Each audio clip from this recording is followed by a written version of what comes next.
Alors, ce salon des seniors aujourd'hui, est-ce qu'on peut le donner, le résumer en quelques chiffres? En quelques chiffres, c'est entre 30 et 40 000 visiteurs, 32 000 c'était l'année dernière. Ce qui est intéressant, c'est que c'est en progression d'à peu près 10% par an depuis 5 ans, oui. Ce qui est à la fois un significatif de la progression du nombre de seniors en France, mais c'est quand même pas 10% par an le nombre de seniors en France, et du succès de ce salon, parce que dans ce salon, un senior trouve des réponses à peu près tous ces centres d'intérêt, et il y vient à la fois pour s'informer et pour se distraire dans ces différents centres d'intérêt. Alors, aujourd'hui, c'est combien d'exposants? 230. Répartis entre eux, quelle thématique principale? Il y a 3 grosses parties. Il y a une grosse partie association. Là, on offre gratuitement des stands à des associations qu'on sélectionne, et les seniors viennent les rencontrer pour faire le choix de la sauce dans laquelle je vais m'engager comme bénévole et qu'on continue à être utile et à exercer mes compétences.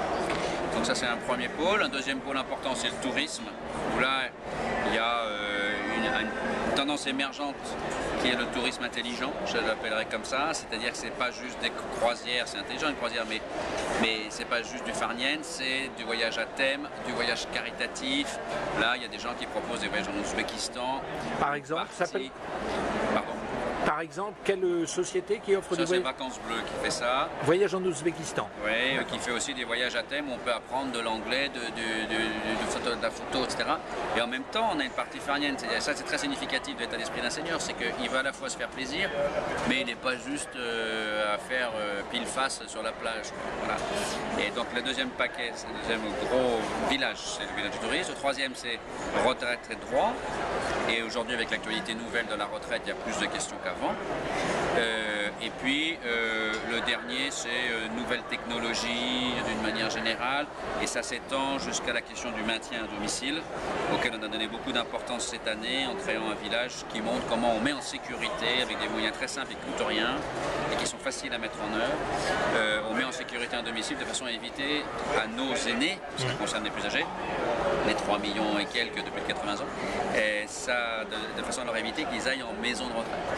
Alors, est-ce que qu'est-ce qui se développe? Donc on voit le tourisme, on voit l'internet, on voit donc le service à domicile. Est-ce qu'il y a des offres qui vous paraissent innovantes, qui vous paraissent inédites cette année? Il y a des offres de la part des entreprises, il y a des offres innovantes en termes de tourisme, on en parlait à l'instant. Le reste des offres innovantes, à mon avis, vient plus des associations. Il y a des associations qui, par exemple, proposent à des seniors d'aider des jeunes à créer leur entreprise, ou qui facilitent la colocation, qui mettent en rapport des jeunes et des plus âgés pour partager un appartement. C'est des choses qui, tout ça, ont quand même une coloration de lien social et d'utilité sociale et de lien entre les gens. Et je trouve que c'est positif. Alors, le salon des seniors, aujourd'hui donc entre 30 et 40 000 personnes le fréquentent, 230 exposants. Comment le voyez-vous évoluer? Je crois que le salon de Paris sera de plus en plus important en nombre d'exposants, parce que de plus en plus d'entreprises ont compris que ce marché est important. C'est un Français sur 3, mais un consommateur sur 2. Donc à peu près tout le monde a compris ça aujourd'hui. Il y a un moment de réticence pour y aller, mais il n'est pas très long. Donc on voit, cette année, on a 40 stands de plus que l'année dernière. Donc le salon dans son format actuel, j'allais dire un peu classique salon, je pense à Paris va continuer comme ça. Les développements ailleurs, en province par exemple, en région, à mon avis se feront sur un autre modèle, on est en train d'y travailler, et se feront sur un autre modèle qu'un salon classique, pour des raisons économiques. C'est-à-dire? Sur un modèle probablement plus de journées d'atelier, ça peut toujours être des stands, mais ça veut dire si Canon est là, il fait un cours de photo, si Villemorin est là, il fait un cours de jardinage, si la caisse de retraite Malakoff-Médéric est là, et c'est pour faire son bilan retraite, ou c'est pour apprendre la gym douce grâce à elle.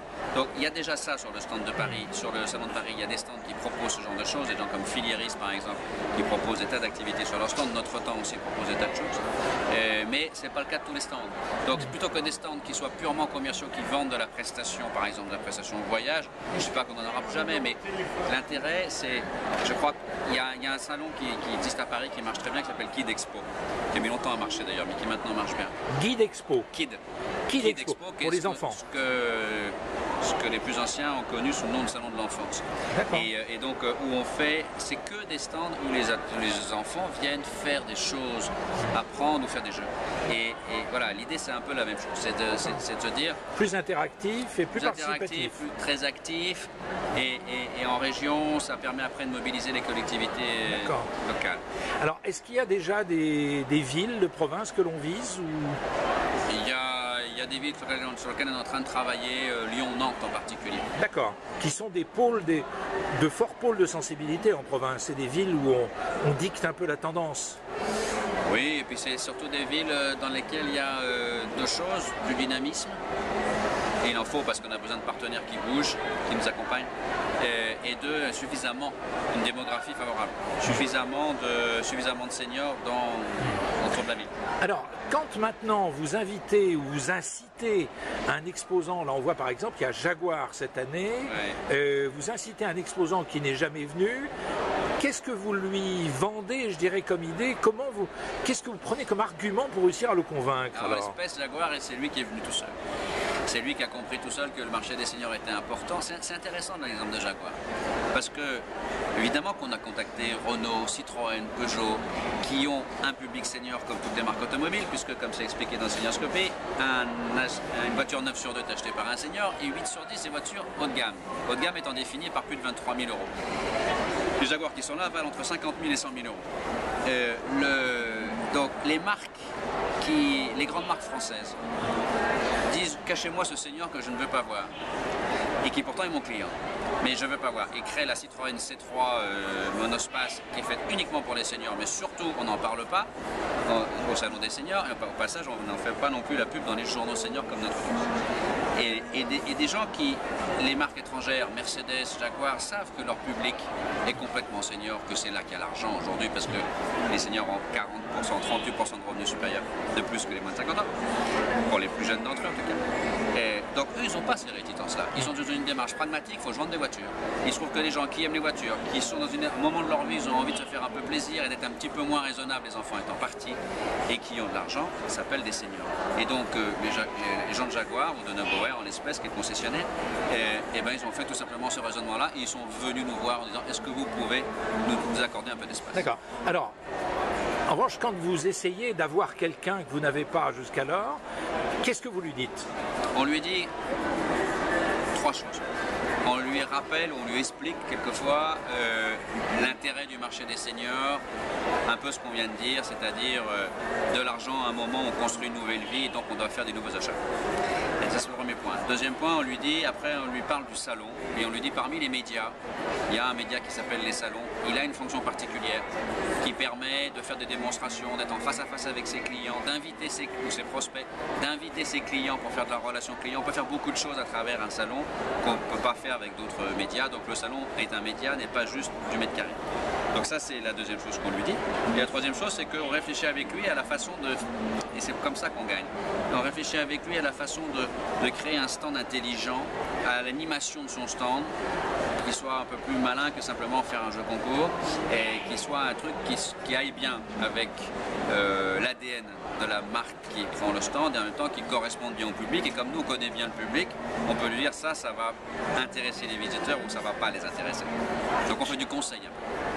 Bien, chiffre d'affaires du salon 950 000 €. En progression de combien? 12% par rapport à l'année dernière. Et l'année prochaine, encore davantage? L'année prochaine, on doit passer le 1 million d'euros.